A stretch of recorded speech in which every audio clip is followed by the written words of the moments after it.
రేపు రాబోయే రోజులు. గతంలో మీరు హైపర్ లూప్ అనే టెక్నాలజీ ద్వారా అప్పుడు ఎంత వేగంగా వెళ్ళొచ్చు అన్నారు. దాని ప్రాజెక్ట్ ఏమైంది సార్ ప్రజెంట్?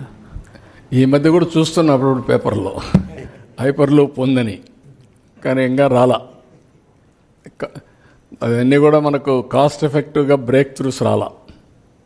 అప్పుడు ఒక అతను వచ్చి నాకు ప్రజెంటేషన్ చేశాడు. కాదు, ఎలాన్ మస్క్ కాదు, వేరే వాళ్ళు చేశారు. అవి కూడా చూస్తున్నాం ఏం చేయాలనేది. అది దీనికి వెళ్ళింది, వాటి కాల్ ఎన్సిఎల్టీకి వెళ్ళి అక్కడి నుంచి ఇప్పుడు ఉంది ఆ ల్యాండ్, ఏం చేయాలని will work it out. Private పీపుల్కి వెళ్ళింది. మళ్ళా తీసుకోకపోయినా రిస్ట్రిక్షన్స్ పెట్టచ్చు కదా, వాళ్ళు కూడా వచ్చి దాన్ని ఏం చేయాలో పబ్లిక్ పర్పస్కి వాడతాం, చూస్తాం, దాన్ని శ్రద్ధ పెడతాం. ల్యాండ్ కావాలి, కొంత ల్యాండ్ ఉంటే మనం ఏ పనులైనా చేయొచ్చు. ల్యాండ్ అంతా కూడా వస్తే ఈజీ అవుతుంది. Will work it out. మీరు ఈ రోజంతా దీని మీద కాన్సన్ట్రేట్ చేయండి.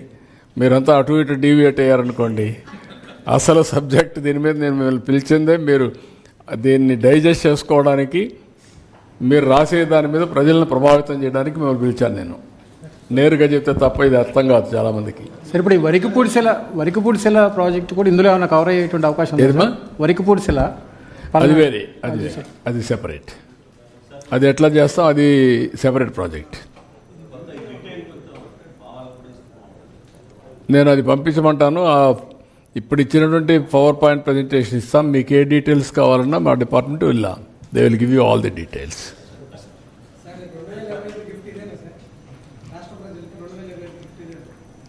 అదే కోరుకుంటున్నా. అందుకే నేను ఒకరోజు ముందు పెడుతున్నా. రేపు ఎట్లా దీనికి పోతాం, ఎల్లుండి నుంచి ఫస్ట్ వస్తుంది. నూతన సంవత్సరంలో 5 కోట్ల మంది ఆలోచించే విధంగా ఉండాలని కోరుకుంటూ అందరికీ నూతన సంవత్సరం యొక్క శుభాకాంక్షలు. New year best wishes. అదే సమయంలో ఒక new idea I'm floating before public to discuss, debate, guide me, take forward. ఇది నాట్ ఓన్లీ మన కోసమే కాకుండా భావి తరాల కోసం ఈ ప్రాజెక్టు. సందేహం సార్, అది ఇంకా కొద్దిగా క్లారిటీ కోసం. ఇది ఇప్పుడు ఇందాక మనం ప్రైవేటు ఇన్వెస్టర్స్ వస్తారు, వాళ్ళకి మనం ఏదన్నా అంటే వాళ్ళ నిర్వహణలో ఏదన్నా గ్యాప్ వైబిలిటీ ఉంటే మన స్టేట్ గవర్నమెంట్ అడ్జస్ట్ చేస్తామని చెప్పాం. మిగిలింది వాళ్ళు ఎట్లా తీసుకుంటారు? అంటే మనం ఇంతని కోట్ చేస్తారు కదా, వాళ్ళు ఇచ్చిన దాంట్లో మనకు గిట్టుబాటు అయితే మనం తీసుకుంటాం. కాంపిటేటర్స్ వచ్చారనుకో, ఎంతమంది వస్తారు చూస్తాం. ఒకవేళ వాళ్ళు మరీ అబ్నార్మల్గా అడిగారనుకోండి, వీ కెనాట్ గివ్. రీజనబుల్గా ఉందనుకోండి, we can go head. Sir, south ఇండియాలో ఏమిటంటే మీకు రాబోయే రోజుల్లో ఇది కానీ వస్తే, ప్రాజెక్ట్ 3 ఏళ్లలో పూర్తి అయితే మనకు బెనిఫిట్స్ వస్తాయి. అవన్నీ కూడా అనలైజ్ చేసుకుంటాం. Government will analyse all these things. It is only execution rights వాళ్ళకి ఇస్తాం, గ్యారంటీ ఇస్తాం, ఇంత డబ్బులు ఇస్తాం. మనం ఎవ్రీ ఇయర్ పే చేస్తాం. దాని ఎక్స్టెంట్లో వాళ్ళ నీళ్లు కూడా మనకు ఇవ్వాల్సి వస్తుంది. ఆ వాటర్ కూడా వాళ్ళే మెయింటైన్ చేసి వాటర్ ఇవ్వాలి. కట్టే కన్స్ట్రక్షన్ కూడా చూసుకోవాలి. రేపు రాబోయే రోజుల్లో ఎక్కడ కూడా తప్పు చేయకుండా, ఎందుకంటే 25 ఏళ్ళు వాళ్ళు కూడా వాటర్ ఇస్తే తప్ప వాళ్ళకి డబ్బులు రావు. వాటర్ డిస్ట్రిబ్యూషన్ మనం చేసుకుంటాం ఎక్కడ చేసుకోవాలని. వాళ్ళ పని వాటర్ ప్రొవైడ్ చేయడం వరకే వాళ్ళ పని. ఇండస్ట్రీకి ఇవ్వాలన్నా, లేకపోతే ఇరిగేషన్కి ఇవ్వాలన్నా, ఇండ్లకి ఇవ్వాలన్నా, అది మన ఇష్టం. అది వాళ్ళు మన వాటర్ని మనకి ఇవ్వడం, దానికి ఇంతని మనం పే చేయడం, ఒక అగ్రిమెంట్ చేసుకోవడం. ఎగ్జిక్యూషన్ కూడా వాళ్ళకే ఇస్తాం. వస్తాయి అప్పుడు వాళ్ళకి ఎగ్జిక్యూషన్ కూడా కలిసి వస్తుంది, ప్రాజెక్ట్ తగ్గుతుంది. అట్లా సార్, సౌత్ ఇండియాలో ఈ ఏరియా అయినా స్టేట్ ఏదైనా ఎంత లార్జ్ స్కేల్లో ఇంట్రా కనెక్ట్ ఆఫ్ రివర్స్ చేసిందంటారు సార్? సౌత్ ఇండియాలో కానీ నార్త్ ఇండియాలో కానీ?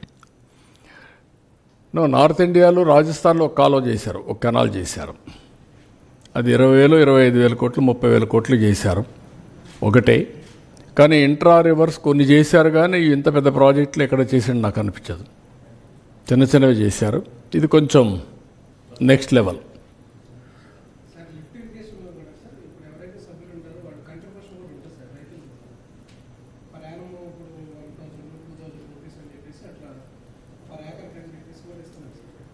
ఇస్తున్నారు, కానీ ఏం చేశారంటే రైతులు ఇంట్రెస్ట్ తీసుకోలేదు.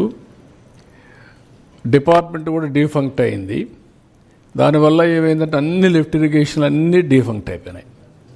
Very bad. అది 4 లక్షల ఎకరాలు ఈరోజు లిఫ్ట్ లేని పరిస్థితి. నేను రిపేర్లు చేస్తున్నాను. నేను గవర్నమెంట్కి వచ్చినప్పుడంతా రిపేర్లు చేస్తాను. వేరే వాళ్ళు గవర్నమెంట్కి వస్తే దాన్ని డిఫంక్ట్ చేసిపోతారు. మళ్ళీ నేను వస్తాను, నా పని ఇదే పని, బాగు చేయడం, వేరే వాళ్ళు రావడం, చెడగొట్టడం. ఇది కంటిన్యూస్ ప్రాసెస్. నేను 3 సార్లు చూశాను. That is the biggest challenge. How to do it permanently, ఎట్లా చేయాలి. రైతు సంఘాలు పెడుతున్నాం, అవి కూడా ఉన్నాయి, కానీ అనుకున్నంతగా పని కావడం లేదు. వాళ్ళు ఇప్పుడంతా కూడా ఎవ్రీబడి కాలువలు దువ్వే పని లేదు కదా ఇప్పుడు ఎవరు. ఒకప్పుడు నేను చిన్నప్పుడు నేను చూశాను, మా ఊర్లో ఒక స్ప్రింగ్ ఛానల్ ఉండేది. మా ఊర్లో ఇంటికి ఒక మనిషి పోయి ఆ కాలువ దిగేవాళ్ళం ఆ సీజన్లో. ఇప్పుడు ఎక్కడున్నాయి ఆ సిస్టమ్స్? ప్రజలు లేబర్ కాంపోనెంట్ కానీ లేకుంటే ఇవన్నీ లేవు. దీనికి తగిన విధంగా మనం పాలసీలు చేయాలి, అది నేను చెప్పాను. But people are right, people first. వాళ్ళ ప్రియారిటీస్ మారాయి. వాళ్ళ ప్రియారిటీస్ మారినప్పుడు మనం కూడా ప్రియారిటీస్ మార్చి వాళ్ళకు బెటర్ సర్వీసెస్ ప్రొవైడ్ చేయాలి మనం.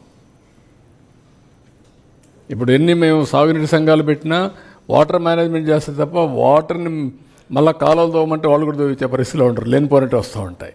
ఇవన్నీ ఉన్నాయి. So we have to think differently. ఇప్పుడు అంతా మెకనైజేషన్ వచ్చింది. ఒకప్పుడు మెకనైజేషన్ లేదు. ఇప్పుడు everybody is going for mechanisation. Harvesters అన్నీ వచ్చేసాయి, డ్రోన్స్ వచ్చేసాయి.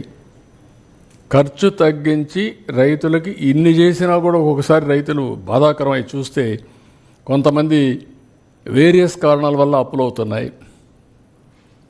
Every family is a agriculture family. మనం కూడా అందరం over a period of time చదువుకొని వేరే ఫీల్డ్స్కి వెళ్ళాం.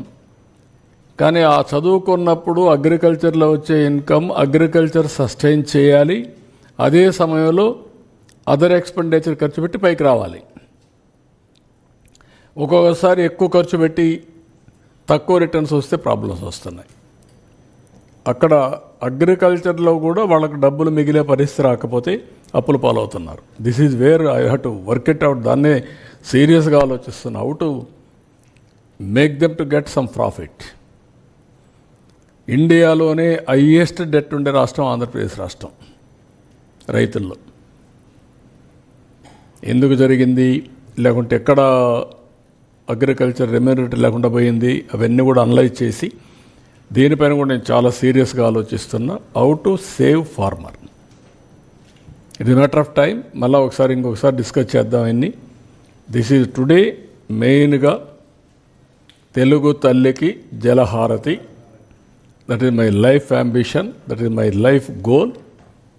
దీన్ని సీరియస్గా ఆలోచిస్తున్నా. How to complete the project and dedicate to state. Thank you. Thank you. రండి.